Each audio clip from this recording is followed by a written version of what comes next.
Hello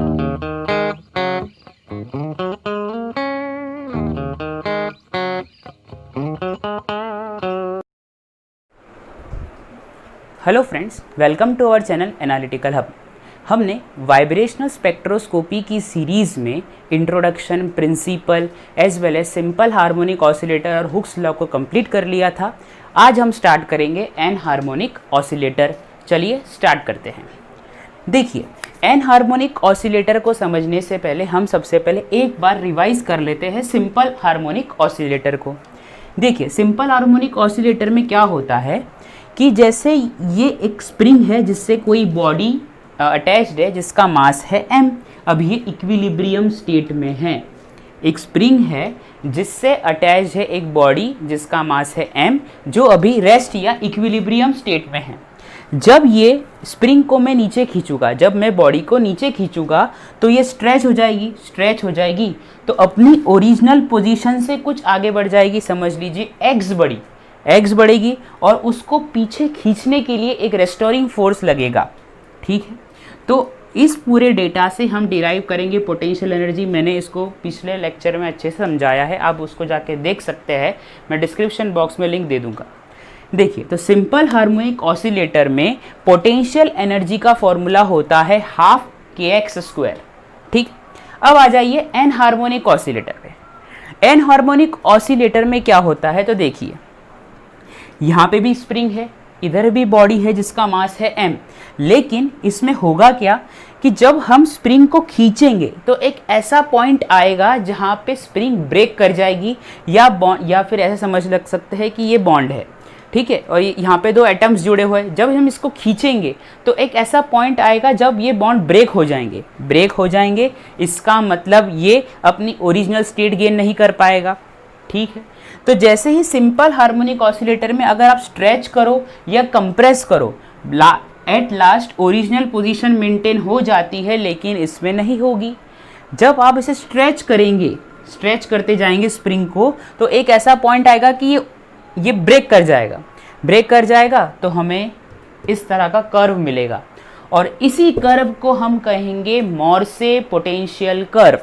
इस curve को हम कहेंगे मोर्से पोटेंशियल कर्व। ठीक है, अब ये मोर्से पोटेंशियल कर्व की मदद से हम एन हार्मोनिक ऑसिलेटर की पोटेंशियल एनर्जी का फॉर्मूला डिराइव करते हैं। डेरिवेशन में ना जाते हुए डायरेक्ट फॉर्मूला पे अप्रोच करेंगे, जो है Vx = dE 1 minus exponential bracket में minus beta x whole square. ये पोटेंशियल एनर्जी का फॉर्मूला है किसका, एन हार्मोनिक ऑसिलेटर का। और डेल्टा ई मतलब वाइब्रेशनल एनर्जी लेवल्स के बीच में जो एनर्जी डिफरेंस है उसको हम इस फॉर्मूला से कैलकुलेट करते हैं, जो है h+1/2 ब्रैकेट के अंदर omega E bar minus XC h+1/2 bracket बन स्क्वायर ओमेगा ई। इस तरह से ओमेगा ई बार, इसमें इसकी मदद से हम वाइब्रेशनल एनर्जी लेवल्स, ये जो वाइब्रेशनल एनर्जी लेवल्स है इनके बीच में हम डेल ई फाइंड कर सकते हैं। ये आप नोट डाउन करेंगे। तो हार्मोनिक और एन हार्मोनिक ऑसिलेटर के बीच में डिफरेंस कहाँ आ रहा है कि यहाँ पे ये कहा गया है कि जब एक पॉइंट ऐसा आएगा कि जब हम स्ट्रेच करते जाएंगे तो स्प्रिंग ब्रेक हो जाएगा, लेकिन यहाँ पे ऐसा कोई पॉइंट नहीं आया हुआ है, इसलिए ये ग्राफ डायरेक्ट ये वैसा है, सिग्मॉइड ग्राफ है। ठीक है, ये भी आप लिख लीजिए। सिग्मॉइड नहीं, सॉरी, ये इन्वर्टेड बेल शेप ग्राफ है जो हम देख रहे हैं। ठीक है, पर इस तरफ ये ऐसा नहीं है, ये आप लिख लीजिए पहले। अब आगे चलते हैं। अब हम एन हार्मोनिक ऑसिलेटर को ही आगे अच्छे से समझेंगे।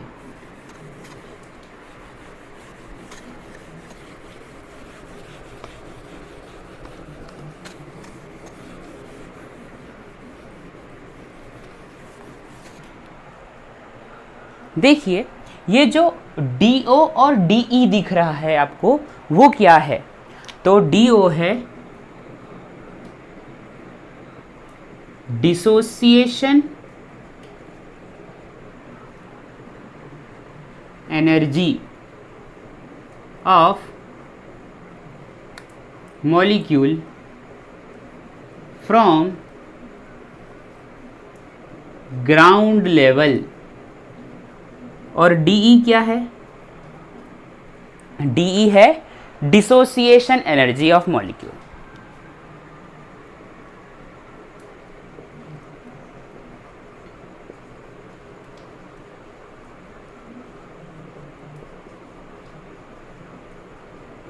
डिसोसिएशन एनर्जी ऑफ मॉलिक्यूल ये है ग्राउंड स्टेट से। जो डिसोसिएशन एनर्जी है मॉलिक्यूल की वो डीओ है और डीई है डिसोसिएशन एनर्जी ऑफ मॉलिक्यूल। दोनों में अंतर ये है कि डीओ हम ग्राउंड लेवल से मेजर करेंगे यहाँ से, और डीई डायरेक्ट हम इस वाली एक्सेस डिस्प्लेसमेंट वाली एक्सेस से मेजर करेंगे। क्यों ऐसा किया डीई को डिस्प्लेसमेंट वाली एक्सेस से मेजर? क्योंकि मैंने ये कहा था एनहार्मोनिक ऑसिलेटर के अंदर क्या होता है, जैसे ही हम खींचेंगे मास को, मतलब ऐसी बॉडी को जिसका मास है m, उसको खींचेंगे तो उसकी डिस्टेंस बढ़ेगा, डिस्प्लेसमेंट बढ़ेगा। तो डिस्प्लेसमेंट बढ़ते बढ़ते एक ऐसा पॉइंट आ जाएगा, समझ लीजिए यही वो पॉइंट है जहाँ से वो ब्रेक हो गया, बॉन्ड ब्रेक हो गया। इसलिए यहाँ पे वो डीई डिसोसिएशन एनर्जी को बता रहा है। ये भी आप लिख, आई होप आपने इसको उतार लिया होगा। अब हम आगे चलेंगे।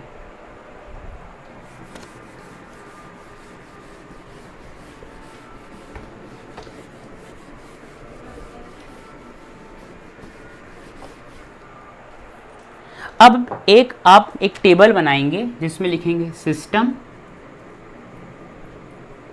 Potential energy, quantized energy.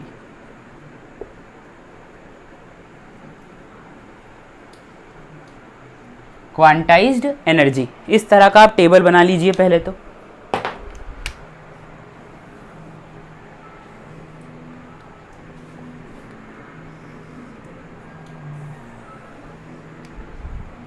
ठीक है, सबसे पहले आप सिस्टम में लिखेंगे rigid rotor. Rigid rotor, rigid rotor का कोई पोटेंशियल एनर्जी नहीं होता, इसलिए V इज इक्वल टू 0।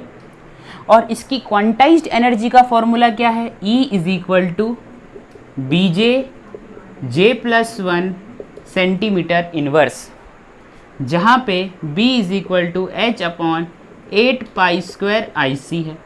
ये आपने रोटेशनल स्पेक्ट्रोस्कोपी में पढ़ा था पिछले। अगर आपने मेरी रोटेशनल स्पेक्ट्रोस्कोपी की भी लिंक ना वीडियो नहीं देखी हो तो मैं उसकी लिंक डिस्क्रिप्शन बॉक्स में दे दूंगा। Rigid rotor. फिर है non rigid rotor. Non rigid rotor, इसकी पोटेंशियल एनर्जी है हाफ kx²। k लिख लीजिए या f लिख लीजिए, बात एक ही है, कांस्टेंट है। तो नॉन रिजिड रोटर का जो पोटेंशियल एनर्जी का फॉर्मूला है वो है हाफ kx²। तो इसकी एनर्जी का फॉर्मूला क्या है? BJ+1 माइनस DJ² J+1 का स्क्वायर सेंटीमीटर इनवर्स। ये आप लिखेंगे। ये सारी क्वांटाइज्ड एनर्जी है, क्वांटाइज्ड एनर्जी है। ठीक, फिर आप लिखेंगे harmonic oscillator. Harmonic oscillator, harmonic oscillator की एनर्जी का फॉर्मूला है V is equal to half kx², same ही है। और क्वांटाइज्ड एनर्जी का, पोटेंशियल एनर्जी का फॉर्मूला यही है। और क्वांटाइज्ड एनर्जी जो है उसका फॉर्मूला है V+1/2 ओमेगा ई बार। V+1/2 ओमेगा ई बार। और आखिरी में है एन हार्मोनिक ऑसिलेटर।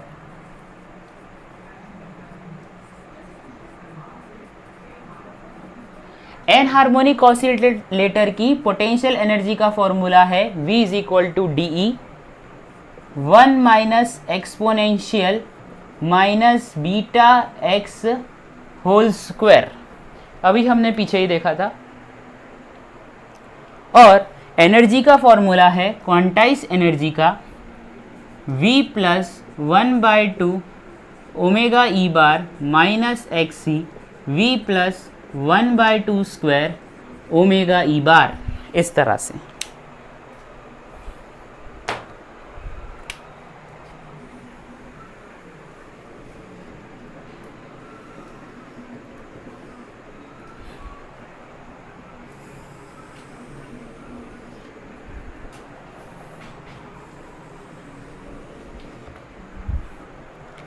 ठीक, तो ये हमने जितना भी energy, potential energy, rigid rotor, non rigid rotor, harmonic oscillator और एन हार्मोनिक ऑसिलेटर को एक टेबल में ला के रख दिया जिससे हमें ईजी हो रीड करने के लिए। ये आप नोट डाउन कर लीजिए।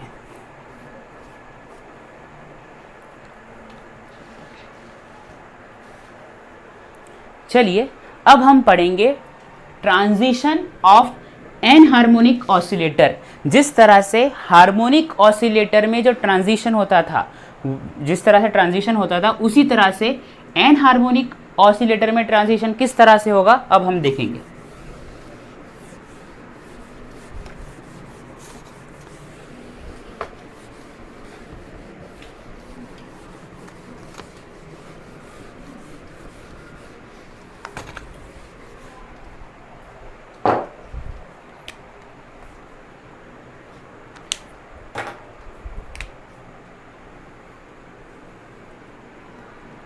आप मॉर्से पोटेंशियल ग्राफ फिर बनाएंगे एक बार।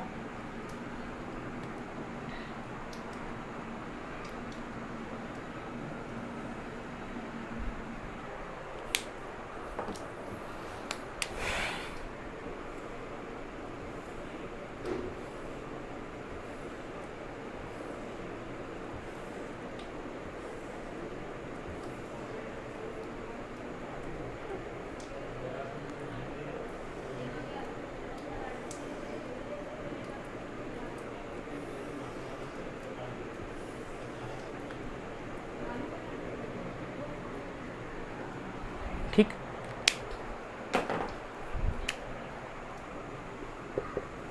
पोटेंशियल एनर्जी, डिस्प्लेसमेंट,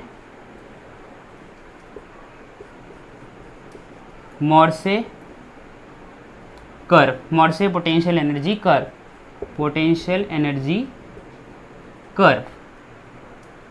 ठीक है, अब आ जाइए, ये जो है, ये जो कर्व के अंदर ये जो लाइन है, ये सारी वाइब्रेशनल एनर्जी, वाइब्रेशनल लेवल्स को डिनोट कर रही है। तो ये V0 पे है, V1, V2, V3, V4, V5, V6, V7, V8 और V9। इस तरह से ये सारी वाइब्रेशनल एनर्जी लेवल्स को डिनोट कर रही है। आ जाइए, एन हार्मोनिक ऑसिलेटर में जो सिलेक्शन रूल होता है, जो सिलेक्शन रूल है वो है del V is equals to +-1, +-2, +-3 and so on. +-1, +-2, +-3 and so on. ये आप लिख लीजिए। और ये जितने भी ये जो मैंने कहा है, ये जो सिलेक्शन रूल है, ये सारा अलाउड है, मतलब अलाउड ट्रांजिशन के कारण होता है, अलाउड ट्रांजिशन। ये सारा की सारा अलाउड है। आप बोलेंगे ऐसा क्यों होता है? चलिए सबसे पहला ट्रांजिशन हम करते हैं। ये पहले आप लिख लीजिए, मैं इसको रब करूँगा। देखिए, मैं ट्रांजिशन बताऊँ उसके पहले मैं आपको एक बात फिर से रिमाइंड करवाना चाहूँगा कि V0 ग्राउंड स्टेट है और ग्राउंड स्टेट में सबसे ज़्यादा पॉपुलेशन होती है, और जितना ज़्यादा पॉपुलेशन होगा वो एनर्जी एब्जॉर्ब करके ट्रांजिशन शो करेगा। जितना ज़्यादा ट्रांजिशन शो करेगा उतना इंटेंस बैंड बनेगा या इंटेंस ट्रांजिशन होगा। ये आप ध्यान रखेंगे। चलिए आगे चलते हैं। अब मैंने माना कि ट्रांजिशन हो रहा है V0 से V1 तक, ट्रांजिशन हो रहा है V0 से V1 तक। ठीक, तो इसकी डेल E का फॉर्मूला क्या होगा? V+1/2 omega E bar minus XC V+1/2 omega E bar और ये स्क्वायर। ये तो सिर्फ हुआ V1 का, क्योंकि डेल E कैसे होगा? डेल E का फॉर्मूला क्या होगा? तो इसको ना लिखते हो एक बार, व्हाट इज डेल ई? तो डेल ई होगा E1 minus E0, higher energy minus lower energy. Higher energy क्या था? V+1/2 omega E bar minus XC V+1/2 square whole square omega E bar. ये E1 का फॉर्मूला हुआ। उसी तरह से minus E0 V plus 1/2 omega E bar minus XC V plus 1/2 square omega E bar. ठीक है, ये वाला पोर्शन E0 के लिए, ये वाला पोर्शन E1 के लिए है। ठीक है, अब हम देखते हैं कि V क्या है, 1 है, तो रखते हैं चलो value 1 plus 1/2 omega E bar minus XC 1 plus 1/2 square omega E bar, फिर माइनस का साइन और ये पूरा ब्रैकेट में ही होगा 0 plus 1/2 omega E bar minus XC 0 plus 1/2 square omega E bar. यह आएगी इक्वेशन। ठीक, जब आप इस पूरे को सॉल्व करेंगे, जब आप इस पूरे को सॉल्व करेंगे तो आएगा ओमेगा ई बार 1 माइनस 2XC, ओमेगा ई बार 1 माइनस 2XC आ जाएगा। ठीक, ये आएगा। तो सिलेक्शन रूल क्या था, +-1 +-2 +-3, इसी तरह से सिलेक्शन रूल था। अब ये तो +-1 साबित हो चुका है, क्योंकि अगर 1 - 0 तो 1 ही होगा। उसी तरह से अब सिलेक्शन रूल +-2 क्या होगा, तो सिलेक्शन रूल +-2 कुछ नहीं, या E2 से E1 हो जाएगा, E2 से अगर ट्रांजिशन E2 से E0 हो जाए, E2 से E0 ट्रांजिशन हो रहा है, तो ये सिलेक्शन रूल क्या होगा, +-2, 2 - 0 2, तो 2 - E2 - E0। अब इधर 1 की जगह अब 2 लिखेंगे, यहाँ भी 2 लिखेंगे, यहाँ 0 की जगह 1 और इस 0 की जगह 1, यही होगा। तो आंसर क्या आ जाएगा, 2 ओमेगा ई 3XC, 2 ओमेगा ई 3XC। तो हमने ये वाला देखा, अब ये वाला भी देख लिया। मैंने क्या कहा, +-2 कब होगा, जब ट्रांजिशन V0 से V2 हो जाए, तो V +-2 हो सकता है सिलेक्शन रूल, तो 2 - 0, तो ये आ गया। अगर +-3 मतलब V0 से V3 जा रहा है, V0 से V3 जा रहा है, तो वो किस तरह से होगा, तो देखिए 3 और 0, यह आ जाएगा 3, यहाँ भी आ जाएगा 3, इधर 2, इधर 0। पहले वाले में मैंने 1 लिख दिया था, उस 1 को आप नेग्लेक्ट करेंगे, डायरेक्ट 0 ही लिखेंगे। ठीक है, तो यहाँ आ जाएगा 3 ओमेगा ई और 3 ओमेगा ई और 4XC, इस तरह से आएगा 3 ओमेगा ई और 4XC। मैंने पिछली बार यहाँ पे 1 लिख लिया था, वो गलत था, सॉरी। यहाँ पे आप 0 ही रखेंगे, ये भी आप लिख लीजिए। तो +-3 के लिए डेल ई का फॉर्मूला क्या आएगा, 3 ओमेगा ई काउंट्स 1 - 4XC ब्रैकेट 1, ये फॉर्मूला आएगा। ठीक है, तो आप ये नोट डाउन कर लीजिए, फिर मैं आपको और चीज़ें बताता हूँ।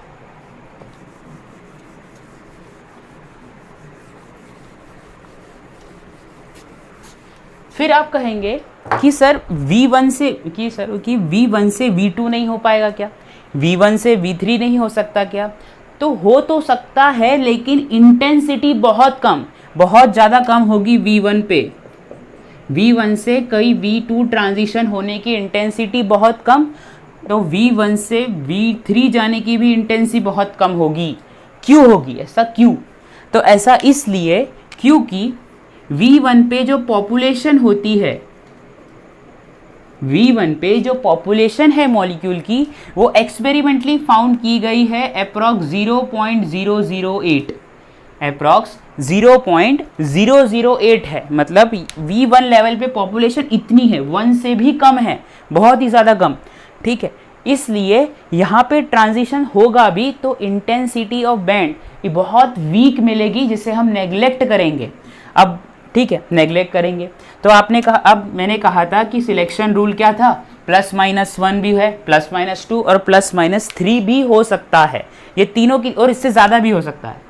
ठीक है, तो ये +-1 जब एक का डिफरेंस हो 1 - 0, अब 3 - 1 2 होता है, तो V1 से अगर V3 चला जाए तो ये वाला +-2 सिलेक्शन रूल फॉलो हो जाएगा, लेकिन ऐसा होगा बिल्कुल ही नहीं, क्योंकि हम नेग्लेक्ट कर रहे हैं, क्योंकि V1 पे पॉपुलेशन ही बहुत कम है, तो जितने भी ट्रांजिशन V1 लेवल से होंगे उसका इंटेंसिटी बहुत कम होता है, इसलिए उसे हम इग्नोर कर देते हैं। उसी तरह से जैसे जैसे आप ऊपर जाते जाएंगे पॉपुलेशन लेवल का, पॉपुलेशन की जो अमाउंट, जो वैल्यू होगी वो कम होती जाएगी, इसलिए ग्राउंड स्टेट पे सबसे ज़्यादा पॉपुलेशन होती है मॉलिक्यूल की, इसलिए सारे ट्रांजिशन आप एन हार्मोनिक ऑसिलेटर में V0 से ही करेंगे।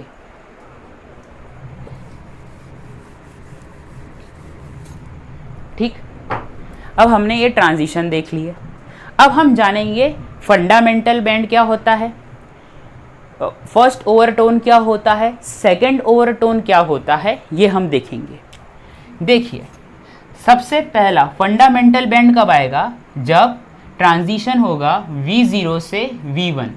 तो डेल ई का जो फॉर्मूला आता है वो क्या था, डेल ई का जो फॉर्मूला था वो क्या है, ओमेगा ई 1 - 2xc, इस तरह से। तो ये जो है, ये जो ट्रांजिशन आएगा, इससे जो बैंड बनेगा इसी को ही हम कहेंगे फंडामेंटल बैंड। और फंडामेंटल बैंड की इंटेंसिटी बहुत ज़्यादा होती है, मैक्सिमम इंटेंसिटी।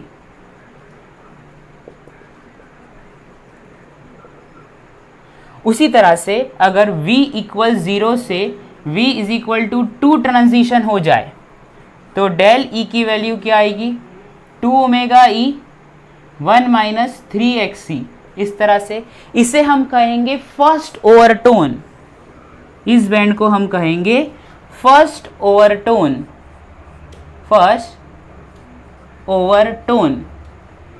इसकी इंटेंसिटी फंडामेंटल बैंड की इंटेंसिटी से थोड़ी कम होगी, स्लाइटली, या लेस इंटेंसिटी लिखिए, लेस इंटेंसिटी। ठीक,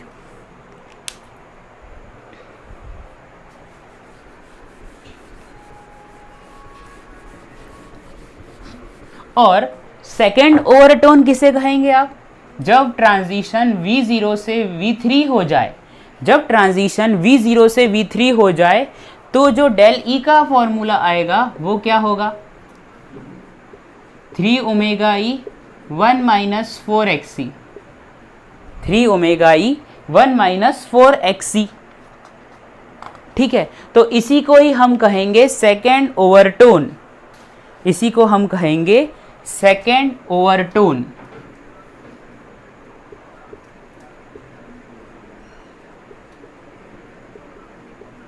और इसकी इंटेंसिटी सबसे कम होगी,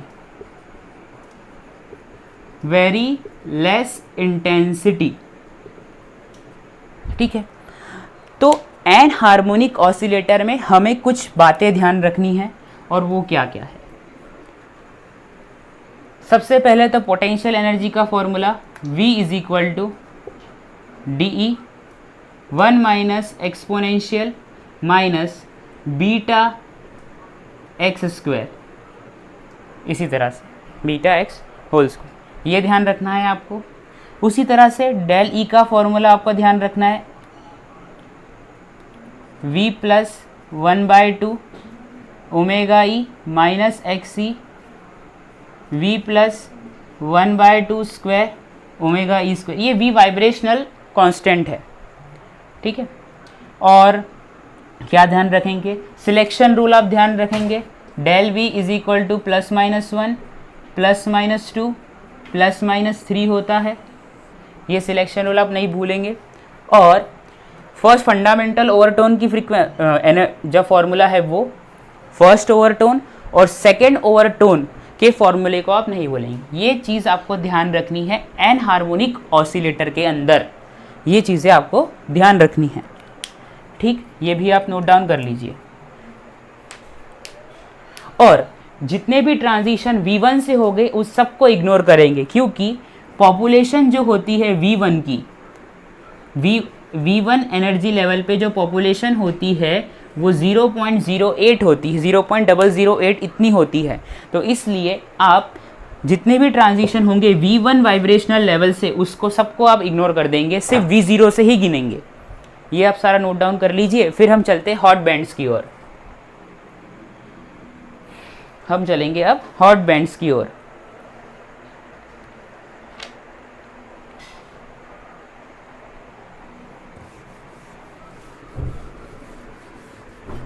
देखिए हॉट बैंड्स कुछ नहीं है, सिर्फ फर्स्ट ओवरटोन और सेकंड ओवरटोन को हमने नाम बदल के दे दिया है। वो किस तरह से, तो देखिए मान लीजिए ये आपके वाइब्रेशनल लेवल है एन हार्मोनिक ऑसिलेटर के, ये 0 2 1 2 3 4, तो V0 से V4 तक के वाइब्रेशनल लेवल है हमारे पास। ठीक है, मैंने क्या कहा था कि इंटेंसिटी उस ट्रांजिशन की सबसे ज़्यादा होगी जो 0 से हो। तो मान लीजिए 0 से 1 ट्रांजिशन हुआ, तो V0 से V1 को हम क्या कहते थे, फंडामेंटल बैंड, फंडामेंटल बैंड्स ये कहते थे। अब V0 के बाद अगर हमने ये हो गया, फिर ट्रांजिशन हो रहा है V0 से V2 की ओर। जब ट्रांजिशन होता है V0 से V2 की ओर तो उसे हम कह रहे हैं second overtone, first overtone, first overtone. और V0 से V3 को हम कहेंगे सेकेंड ओवरटोन। ठीक है, ये आप सब जानते ही है। लेकिन अगर ट्रांजिशन हो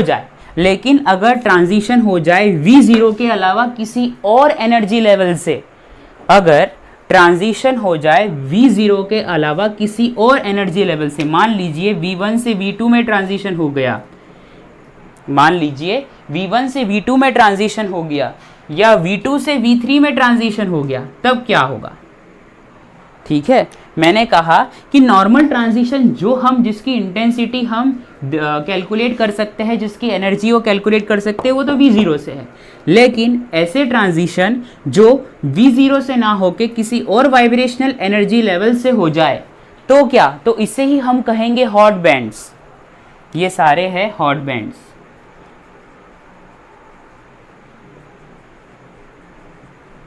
जो ट्रांजिशन V0 के अलावा किसी और वाइब्रेशनल लेवल से हो जाए उसे ही हम कहेंगे हॉट बैंड्स। ये आप लिख लीजिए। ठीक है, ये है फर्स्ट हॉट बैंड, ये है सेकेंड हॉट बैंड, इस तरह से। ठीक, ये भी आप नोट डाउन कर लीजिए। तो अभी हमने ये देखा हॉट बैंड्स के बारे में।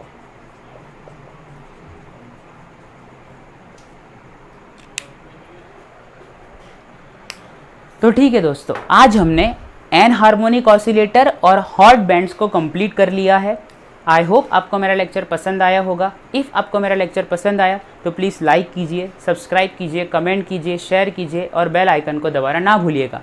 My name is Kapil and I thank you so much for watching.